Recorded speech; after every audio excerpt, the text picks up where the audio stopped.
छत्रपती शिवाजी महाराजांबद्दल अवमानकारक वक्तव्य करणाऱ्या प्रशांत कोरटकरला अखेर तेलंगणामधून अटक करण्यात आलेली आहे। सध्या आपल्यासोबत शिवसेनेच्या नेत्या असलेल्या सुषमाताई अंधारे आपल्यासोबत आहेत। ताई, तब्बल 1 महिना लागला प्रशांत कोरटकरला अटक करायला, अखेर अटक केली। प्रशांत कोरटकरला अटक केली याच्यात महाराष्ट्र पोलिसांचं काय कार्यकर्तृत्व आहे? प्रशांत कोरटकरला अटक करायची असती तर ज्या दिवशी हे सगळं झालं त्याच्या व्हेरी नेक्स्ट डे नेक्स्ट आवर तुम्ही त्याच्या मुसक्या आवळू शकला असतात, पण असं न करता महाराष्ट्र पोलिसांनी त्याला सुरक्षा पुरवली। आत्ता जी अटकेची कारवाई झाली आहे ती तेलंगणा पोलिसांनी केलेली कारवाई आहे। म्हणजे गुन्हे महाराष्ट्रात घडतात, आरोपी मात्र यूपी, बिहार, तेलंगणा इकडे सापडतात। महाराष्ट्रात आरोपी सापडत नाहीत। फार फार तर महाराष्ट्रात आरोपी स्वतःहून हजर होतात। त्यामुळे महाराष्ट्र पोलिसांचं याच्यात काही फार कार्यकर्तृत्व आहे असं मला वाटत नाही। उलट प्रशांत कोरटकरला महाराष्ट्र सरकारने शक्य तेवढं प्रिव्हिलेज देण्याचा प्रयत्न केला आहे। कुणाल कामराने एक विडंबनात्मक गाणं गायलं आणि त्याच्यानंतर अगदी तोडफोड आपल्याला पाहायला मिळाली। या सर्व गोष्टींकडे कसं बघताय? भारतीय राज्यघटनेच्या प्रकरण 3 कलम 19 नुसार प्रत्येकाला अभिव्यक्ती स्वातंत्र्य आहे। हे अभिव्यक्ती स्वातंत्र्य मोकाट अभिव्यक्ती स्वातंत्र्य नाही। कुणाल कामरा याच देशाचे नागरिक आहेत, त्यामुळे त्यांनाही ते स्वातंत्र्य असायला हरकत नाही। कुणाल कामराच्या ज्या स्टेटमेंटवर आक्षेप घेतला जातोय त्या पूर्ण स्टेटमेंटमध्ये कुठेही काहीही हार्मफुल नाही। कुठलाही कलाकार असेल, चित्रकार असेल, साहित्यिक असेल, व्यंगचित्रकार असेल, तो त्याचं जे म्हणणं आहे ते उपहासात्मक पद्धतीने मांडू शकतो। त्याने जर उपहासात्मक ते मांडलेलं असेल तर त्यावर इतका गहजब करण्याची काय गरज आहे? आणि असा गहजब जेव्हा त्यांना करावासा वाटतो तेव्हा राहुल सोलापूरकर ज्या चॅनलला मुलाखत देताना छत्रपती शिवरायांच्याबद्दल अवमान करतो तेव्हा तो स्टुडिओ जाऊन फोडला का या लोकांनी? प्रशांत कोरटकरने एवढं बोलला, काय प्रशांत कोरटकरचं घर तोडफोड केली का? ज्या आपटेमुळे छत्रपती शिवरायांचा कोकणातला पुतळा पडला त्या आपटेचं कार्यालय यांनी फोडलं का? ज्या श्रीकांत भारतीयने आपल्या घरातल्या पाळीव प्राण्याचं नाव महापुरुषांच्या नावाने ठेवलं त्याला तुम्ही काही केलं का? म्हणजे तुम्हाला छत्रपती शिवरायांच्या पेक्षा लार्जर दॅन शिवाजी महाराज तुम्हाला कोरटकरची त्या एकनाथ शिंदेची इमेज मोठी वाटते का? म्हणजे शिवरायांचा अपमान झाला तर काहीच नाही, पण एकनाथ शिंदेंचा अपमान होता कामा नये। पण एकनाथ शिंदेंचं नावच घेतलं नाही। किती दाढीवाले लोक असतील, किती चष्मेवाले लोक असतील, गद्दार म्हटल्यावर आपल्यालाच म्हटलं असं का वाटतंय तुम्हाला? त्याने फक्त गद्दारी झाली एवढंच सांगितलं तर तुम्हाला लगेचच नाही ते आम्हालाच बोललेत असं स्वतःवर ओढवून घ्यावं लागतं। मला असं वाटतं की लेकी बोले सुने लागे असं काहीसं या सरकारचं झालं। राज्याचे मुख्यमंत्री असलेले देवेंद्र फडणवीस असं म्हणतात की आमच्याबद्दल बोलायला ज्यांनी सुपारी घेतली त्या सुपारी घेतणाऱ्यांना आम्ही सोडणार नाहीत। विसरतायत का? सुपारी देण्याची गोष्ट करणाऱ्या सन्माननीय मुख्यमंत्र्यांना या गोष्टीचा विसर पडलाय का की अशा सुपाऱ्या देण्याची प्रथा तुम्ही पाडली? आम्ही त्याचे कधीही भागीदार नाही आहोत। नवनीत राणांना मला मातोश्रीच्याच समोर जाऊन हनुमान चालीसा म्हणायची आहे, ही सुपारी कुणी दिली होती? उद्धव ठाकरेमध्ये दम आहे का? इतक्या उद्दामपणाची भाषा ही सुपारी कुणी दिली? सकाळपासून संध्याकाळपर्यंत फक्त आणि फक्त मातोश्रीवर भुंकणे एवढंच ज्या राणेंचं काम आहे त्यांना सुपारी कुणी दिली? गुणरत्न सदावर्ते जे ST कामगारांचा संप महाविकास आघाडीचं सरकार असताना करत होते आणि आता अतिशय अळीमिळी चुपचिडी बसलेत, काय त्यांच्याबद्दल काय म्हणणं आहे? त्यामुळे सुपारी देण्याची भाषा त्याच लोकांच्या तोंडी येऊ शकते ज्यांना सुपारी देण्या घेण्याचा व्यवहार आणि ती प्रथा माहीत असेल। राज्यात खरं तर कायदा आणि सुव्यवस्थेचा खूप मोठा प्रश्न निर्माण झाला आहे आणि जे महान क्रांतिकारक नेते आहेत त्यांच्यावरती बेताल वक्तव्यसुद्धा वाढलेले आपल्याला पाहायला मिळत आहेत। खरं तर जी विधानसभा आहे याच्यामध्ये जे आपण बघतोय की त्याच्यामध्ये सुद्धा संविधानिक भाषा बोललं पाहिजे, पण याच्यामध्ये खरं तर चित्रा वाघ यांनी केलेल्या वक्तव्याची पण चर्चा आहे। या सर्व गोष्टींकडे तुम्ही कसं बघताय?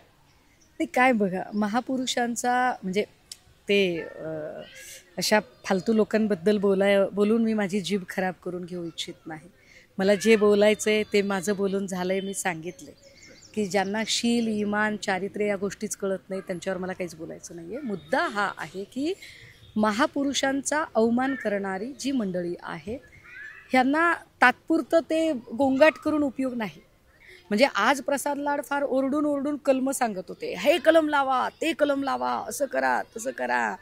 छत्रपती शिवरायांचा अवमान होताना ती कलम आठवली नाही प्रसाद लाडांना? हे काय आहे, कशाचं द्योतक आहे? तुम्हाला ती कलम तेव्हा अजिबात आठवत नाही. हे काय आहे नेमकं?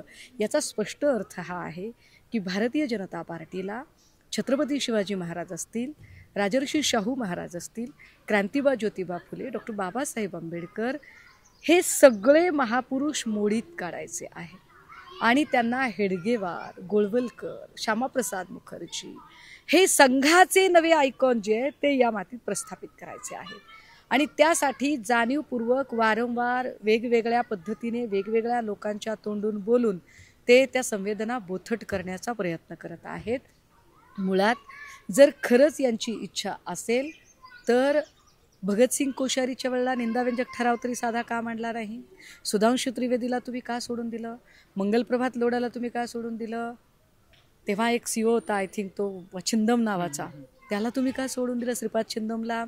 आत्ता तुम्ही श्रीकांत भारतीयला सोडून दिलं. हे सगळं जर गणितं बघितली आणि सगळीच्या सगळी लोकं नेमकी भाजपचीच कशी असतात हा पण पुन्हा प्रश्न आहे. तर खरंच महापुरुषांचा सन्मान राखायचा असेल तर विधिमंडळामध्ये या संबंधाने एक काटेकोर कायदा व्हायला हवा आणि तो काटेकोर कायदा हा प्रत्येकाने पाळला पाहिजे.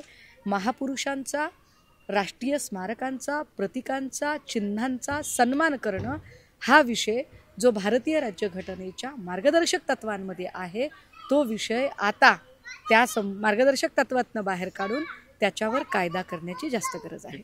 नागपूरमधला जो दंगलीचा प्रकार झालेला आहे याच्यावरती आम्ही तातडीनं लगेच कारवाई केली असंही वक्तव्य देवेंद्र फडणवीस यांनी केलंय. जर नागपूरच्या दंगलीवर तुम्ही तातडीनं कारवाई केली असेल तर मग परभणीच्या दंगलीवर का करत नाही? नागपूरच्या दंगलीमध्ये ज्यांनी ज्यांनी तोडफोड केली ती वसुली आम्ही करू असं जेव्हा तुम्ही म्हणता त्यावेळेला परभणीच्या दंगलीमध्ये जी तोडफोड झाली त्याची पण वसुली करून द्या, तेही झालं पाहिजे. परभणीच्या दंगलीमध्ये ज्या हकनाक एका जीवाचा तुम्ही बळी घेतला, तुम्ही संस्थात्मक हत्या केली त्याची, त्याला कधी न्याय देणार आहात? त्यावरही बोललं पाहिजे.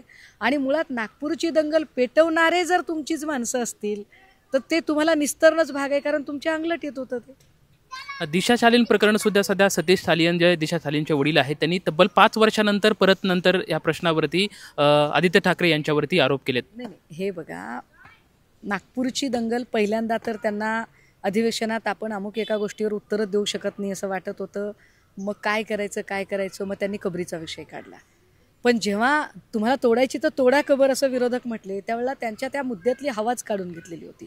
तेव्हा काय केलं पाहिजे? मग नागपूरची दंगल घडली. पण दंगल कशी घडली आहे हे जेव्हा उघड व्हायला लागलं तेव्हा हा सगळा प्रकार आपल्या अंगाशी येतोय का काय असं त्यांना वाटायला लागलं आणि तो प्रकार अंगाशी येऊ नये शेकते आता आपल्यावर असं वाटलं की लगेचच नॉयझी गँग तयार केली आणि त्या नॉयझी गँगने मग लगेचच अजून एकदा त्या नॉयझी गँगने लगेचच पुन्हा दुसरीकडे अजून जाऊन बोलायला सुरुवात केली. मग ते सालियन प्रकरणावर माझं पुन्हा एकदा म्हणणं आहे, दिशा सालियनच्या आईवडिलांना न्याय मागायचा पूर्ण अधिकार आहे आणि त्यांनी तो निश्चित मागितला पाहिजे.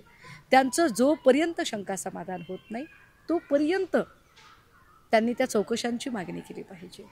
पण त्यांच्या चौकशांच्या मागणी आडून भारतीय जनता पार्टीचं जे नीच राजकारण चालू आहे त्या नीच राजकारणाचा भागीदार या बिचाऱ्या आईवडिलांनी होऊ नये. किंबहुना त्या आईवडिलांचं जे लेकरू गमावलेलं आहे त्यांच्या दुःखाचं भांडवल आपल्या राजकारणासाठी भाजपने करू नये एवढी आमची अपेक्षा आहे. दिशा सालीन प्रकरणामध्ये दुःखाचं भांडवल हे भाजपानं करू नाही अशी भावना खरं तर या ठिकाणी शिवसेनेच्या नेत्या असलेल्या सुषमाताई अंधारे यांच्याकडून आपल्याला पाहायला मिळत आहे. कॅमेरामॅन अभिजित पिसेसोबत लक्ष्मण जाधव, TV9 मराठी, पुणे.